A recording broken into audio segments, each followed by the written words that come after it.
Okay, so let's start with even or odd game. So here we go. So this is the program that I made. As you can see, it's named even or odd game. So what it basically does is it's gonna ask the user for an input.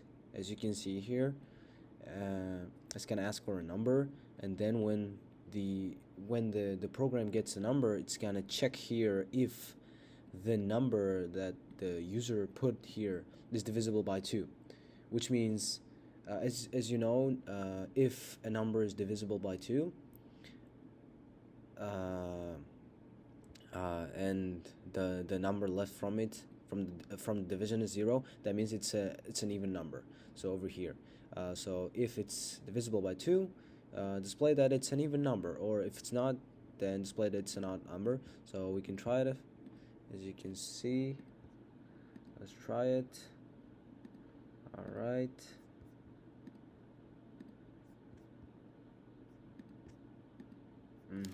So here we go. 9. 9 is an odd number. 10. 10 is an even number. It's an even number. All right. So that's the first game. The second game is login attempts. So login attempts. So first of all, we put the attempt. So how many attempts that we want? We want 3 attempts, as it's asked here. 3 attempts. So and then we're gonna create a for loop, and it's gonna ask as many times as we put in the attempts here, which is 3. This thing here is called the parameter. So the username that we want the user to put in is admin, and the password is password123. And here it's gonna ask for the username, it's gonna ask for the password, and then if it's gonna check if both the username and the password is the same as the one that the user put in. And if it's the same, it's gonna print login successful, and it's gonna break. It's gonna exit the loop in a sense. Otherwise, it's gonna show that it's an incorrect login. And at the end of the day, after 3 attempts, it's gonna ask again to check, and if after that the the user puts in the wrong username or password again, it's gonna say access denied, as over here. After which he's gonna run out of attempts, right?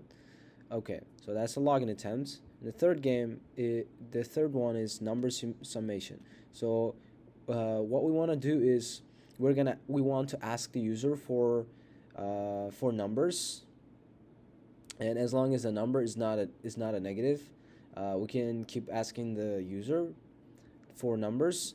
And so basically over here, I put the total sum number as 0, so that's where the user is going to start from, let's say. And then we're going to ask this over here, ask for a number, and then it's going to check if it's a negative number. Let's say if it's a negative number, it's going to break, it's not going to do the job, so it's not going to add the negative to the number.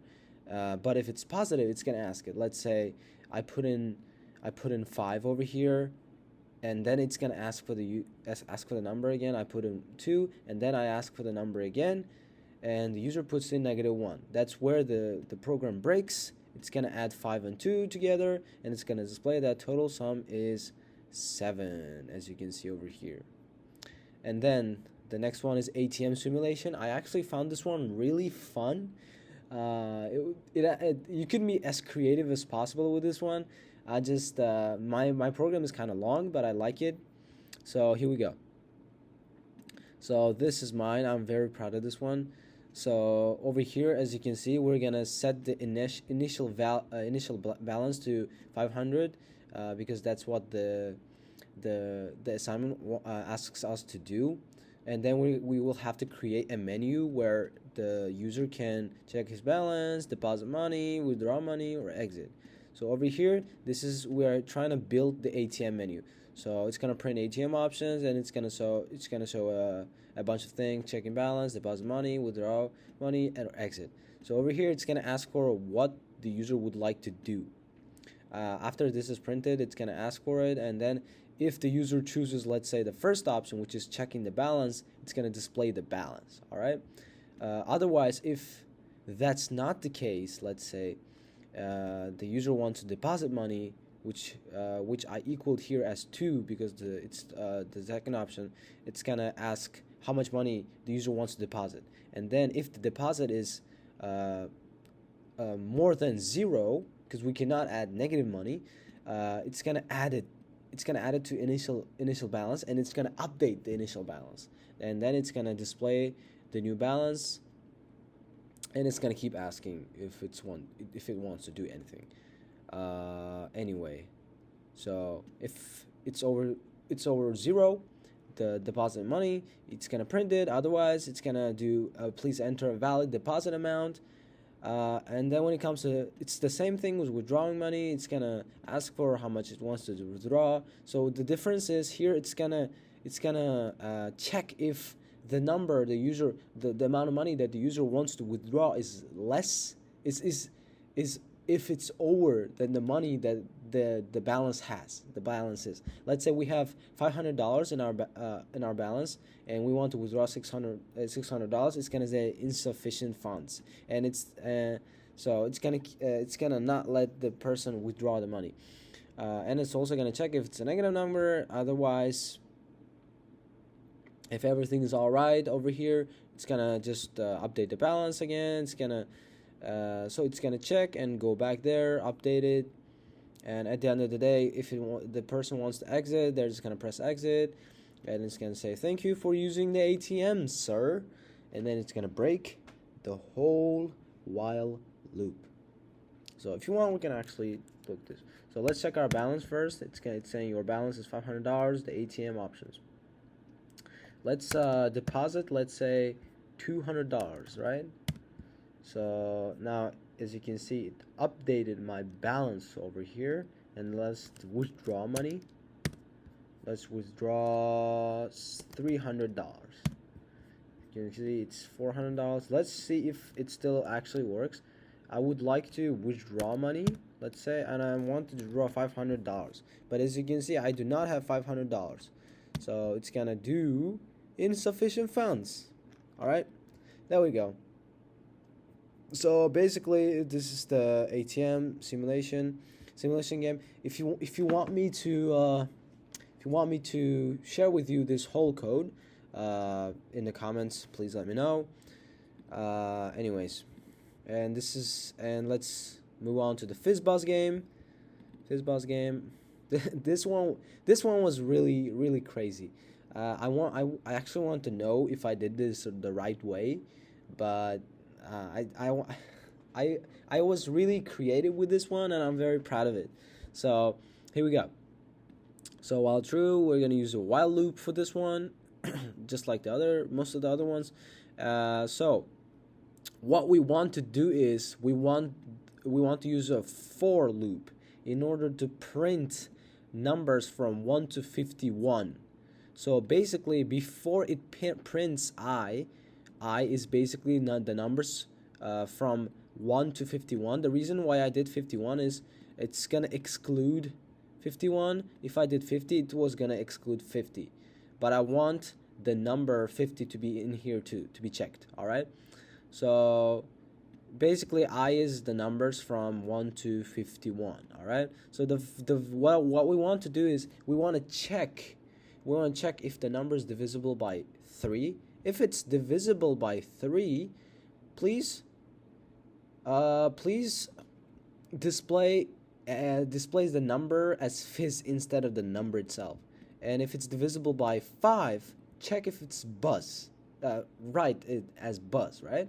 But if it's both divisible by 3 and 5, display it as fizzbuzz. The reason why I put the fizz one here first is I actually put it like down here before, and then the thing wanted me to decode it because it said it kept I don't know, screwing up. Anyway, the reason why I did this is I want the numbers to be checked first, as if it's both divisible by 3 and 5. If I did the 3 or 5 first, it would have just like did fizz or buzz. But if I start with this first, it's gonna check this first and then move on to these ones. And at the end of the day, it's gonna print it as fizz buzz or fizz buzz, and it's gonna break. So if you want, we can try it, as you can see here. So 1, 2, 3 is fizz because it's divisible by 3. 4, 5 is buzz because it's divisible by 5. Let's come over here. There's a number 15. 15 is divisible by 3 and 5 both. So it must be displayed as fizz buzz, right? All right, here we go. All right, we're almost there, guys. We're almost there. So the last thing we want to do is password strength checker. So we're gonna write a program that asks the user to input a password. The program is gonna check if the password meets the following requirements. The password must be at least 8 characters long. We've seen this everywhere, like online, right? And the password must contain both letters and numbers. Okay. If the password meets these criteria, print password is strong and exit the loop. Otherwise, ask the user to enter a new password. The program should keep asking until a valid password is entered. Actually, let me see if I did this right. So over here we're gonna I wanted to be a little fancy here. I imported the time operator function. I don't know what it's called, but I know how to use this because I learned about Python like a year ago. So myself, and I know how one of my friends introduced me to this one. Anyway, so we're gonna ask the user for an input, creating a password, and it's gonna take that input and it's gonna check if it has a number in it, because we want the password to have a number in it. Over here, any char, it's this whole thing is like a one big operator. I actually learned about this on W3 school, as I've noted here. I like to look up things online, just the functions, because they are really useful. There are websites like W3 school that you can use to find like useful operators and functions, which really help you. And then it's gonna check if the input consists of at least 8 characters. If it fulfills both of these requirements, it's gonna print password is strong, and it's gonna break. Otherwise, it's gonna tell you the problem over here. The password must be at least 8 characters long. The password must contain both letters and numbers, and it's gonna wait a little bit, and then it's gonna say your password does not meet the password requirements. Enter a new password. It's gonna come back here again, ask for a password. But one thing that I'm actually concerned about, I didn't think about actually, is I should run this again. I want to see if I only do like numbers, it's gonna say yeah. All right. So that is kind of a problem. So I didn't count in for this. So we want to have a letter there. So I think we should do. Let me see if this works. Is string for char in ask. Let's see if this works. 1, 2, 3, 3, 3. Okay. Apparently this is wrong. So,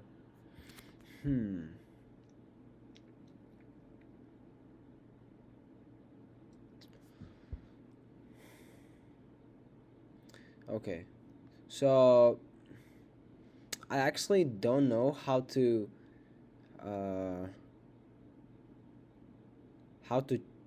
check if there is a string in a number. That's interesting. That's interesting. Okay, we should check if there's a string in a number. We should learn to check that. Okay, check if there is a string.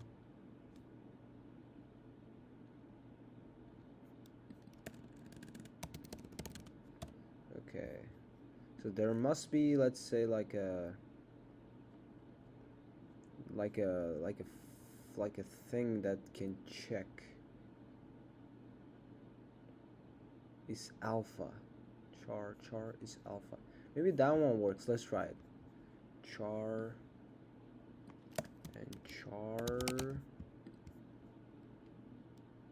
is alpha.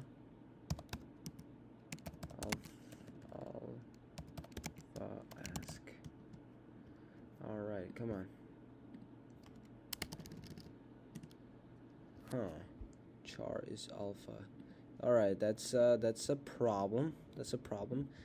We need to see if this works. There's at least one letter.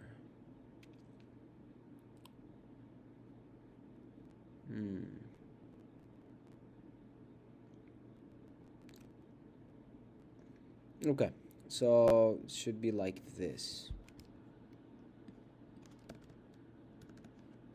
So ask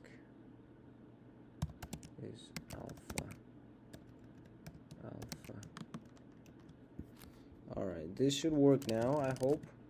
Yes, it worked. It worked. That's why you should be using stuff online to learn as well. You should be learning at the same time. Alright, so we're gonna wrap it up for today. I hope to get more interesting assignments like these ones in the future. It took me about 2 hours, about 2.5 hours to do all of this. I'm very surprised I could actually do this. Very surprising indeed. But I did it. That's the thing, I did it. And please be sure to support me, because I would love to teach you guys sometime. And if I do become a computer scientist in the future and I come back to this video, it's going to be very, very phenomenal. Well, thank you for watching. You have a great day.